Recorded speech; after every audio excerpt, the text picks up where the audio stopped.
Okay, this definitely is a tragedy either way. Bob, let me start with you. What's your thoughts on this story? Again, as I mentioned with the last story, I mean, someone walking up to someone's door, knocking on the door, ringing the doorbell, and then opening fire. I mean, there was an intended target. I would highly doubt that the intended target was an 11-year-old child. But I mean, obviously, in the world that we live in, you never know.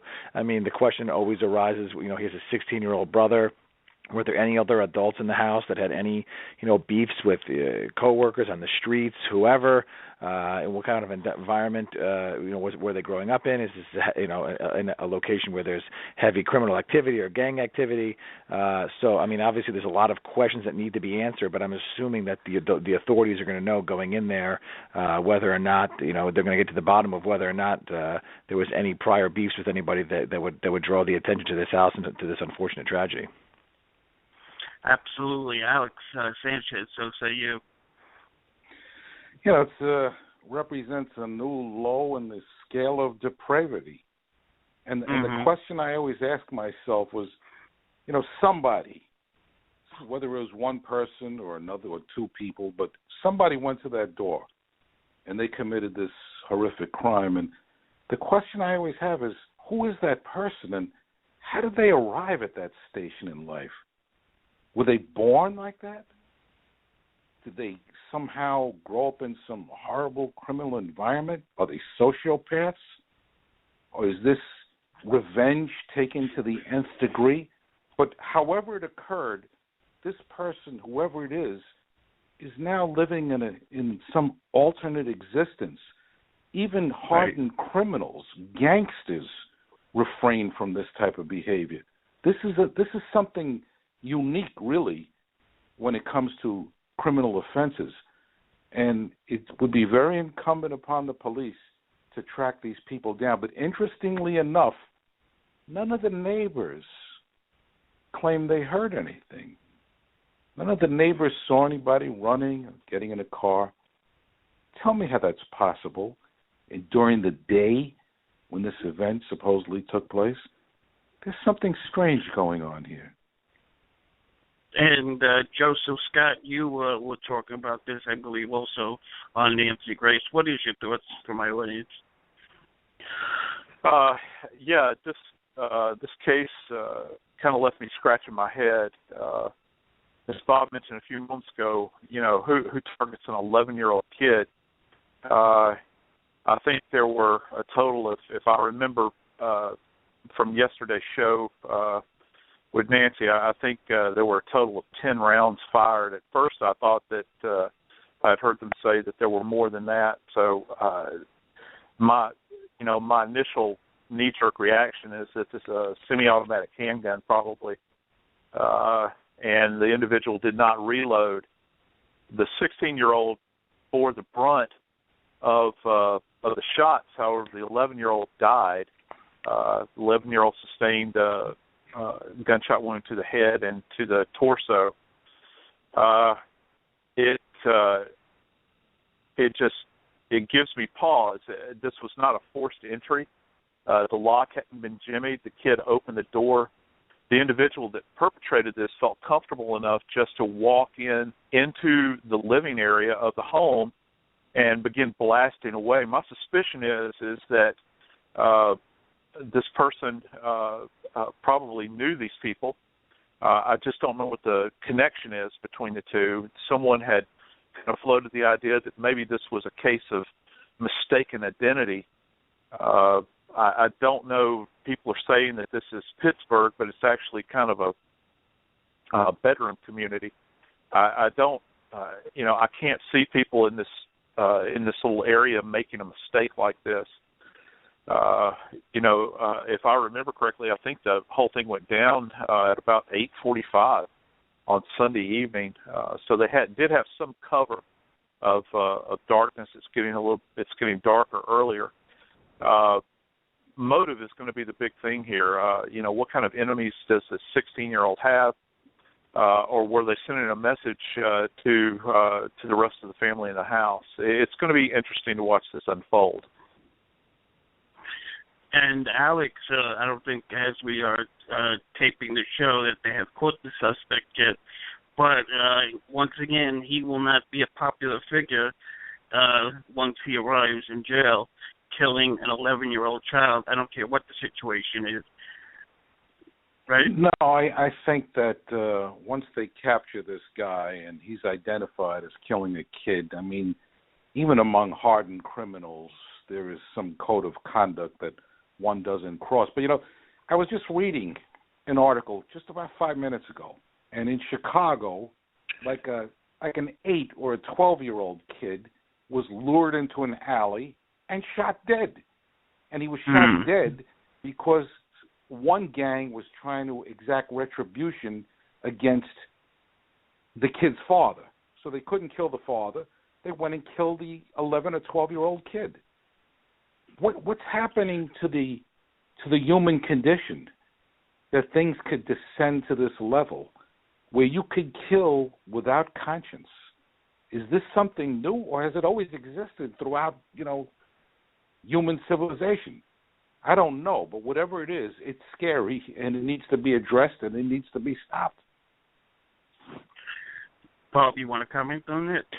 Yeah, and Alex makes a good point. I mean, when he was speaking the first time, I mean, you're talking about this happens in a neighborhood and no one sees anything. I mean, 8:45 is not that late at night. You got people walking dogs. You have people getting home from work. You have various, people coming home from after-school activities. Where is this a heavily populated area? But all is always going to come back to the notion that, and people who don't work in the criminal justice system and people who don't, see this day to day. I mean, there's a code on the streets, and that's that you don't cooperate with the authorities, depending on the neighborhood that you grow up in. And that could very well be happening here, where people are so afraid of, look what happened here. An 11-year-old got shot in his house. Even if I know who did it, if this is gang related or this is street related, and I go to the authorities, my family's in danger. My children are in danger, and that's the biggest issue that law enforcement runs into with these types of cases. Is I'm a former homicide prosecutor before I became a defense attorney, and one of the biggest things that we ran into is people would come in and talk to you, but nobody would want to testify. Nobody would go on paper. Nobody would go on tape, and it's very difficult to break cases open and make arrests and to prosecute those types of cases. And on the defense side, I see it now where, people will change stories or they'll disappear because they don't want to cooperate out of fear of retribution. And, that's what I'm sure what the authorities are running into right now. And, Bob, that case I just told you about where they lured that 11-year-old kid and they killed him because they were trying to get to the father. Yep. You know what? The father's not cooperating with the police.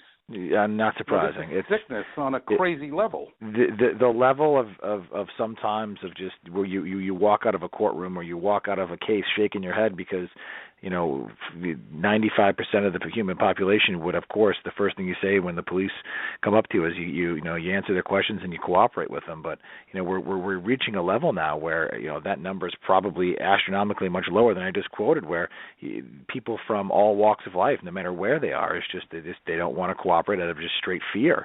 And sometimes it's warranted and sometimes it's not. But I mean, that's something that the police department has and will always continue to have problems with, is getting people to actually cooperate, with their investigations.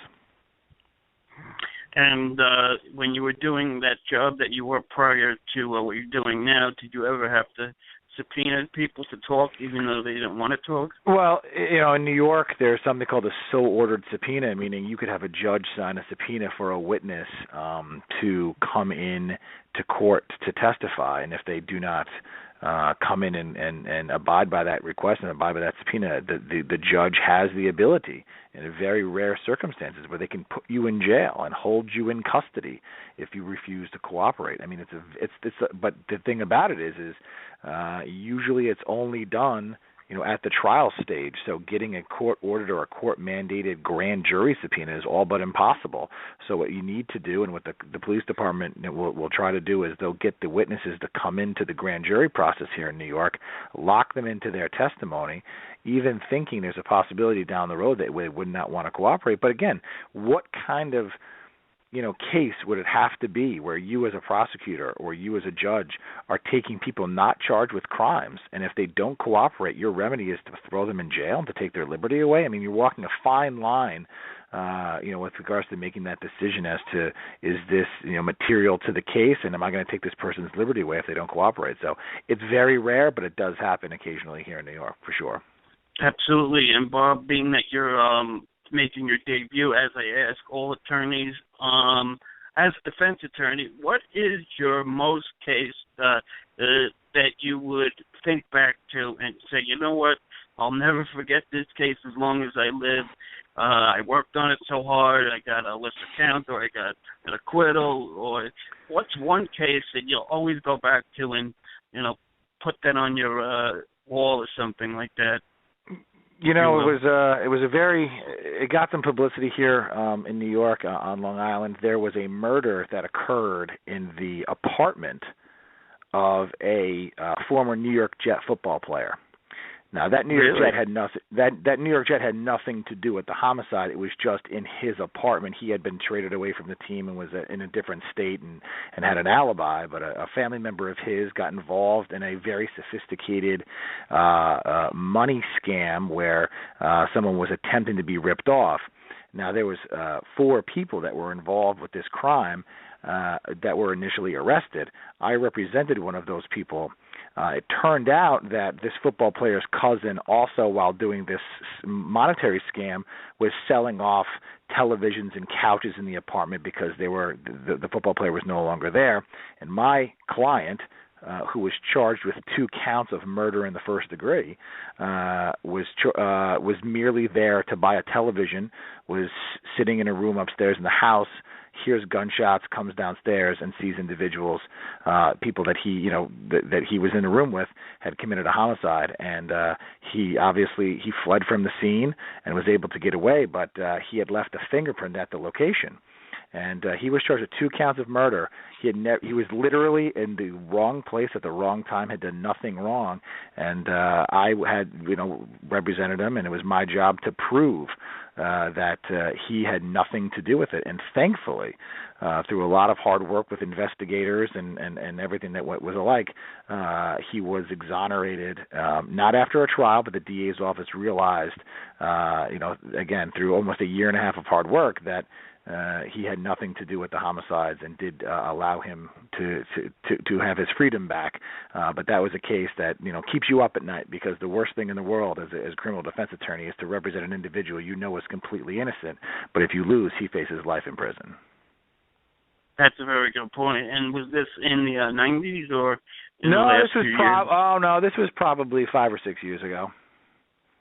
Okay, so that would probably be under the Herm Edwards. To be honest, I don't remember who was coaching the Jets at the time, but the Jets and no one from the NFL was involved, and we actually even had NFL security looked into it, but there was no one from the only thing that happened, it happened in a former NFL player's apartment. That's about it. That's the only that's what makes it kind of a story that people take too. But the football player never had anything to do with it. He was obviously completely out of the state at the time, so he had a good alibi, as they say. And off the subject, just for a second, would you say the NFL has the most crime or most issues with people getting into trouble? Aaron Hernandez, for example. You got the guy who came back, Hardy from the Cowboys. Yeah, Ray Rice. Jones, Ray Rice.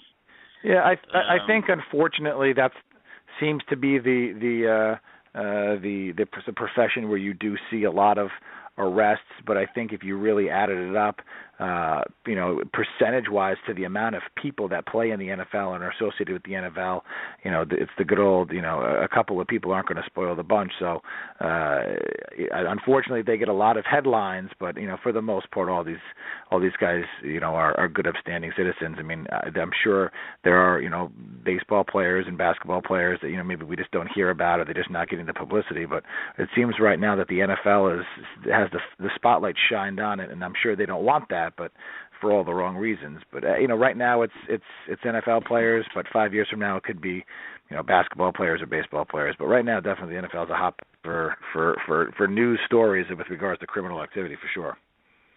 Did you hear about the NHL player that was I guess they're not going to prosecute him, they said today. Yeah, it's a Kobe Bryant situation. I mean, this is, Patrick Kane, the forward for the Chicago Blackhawks.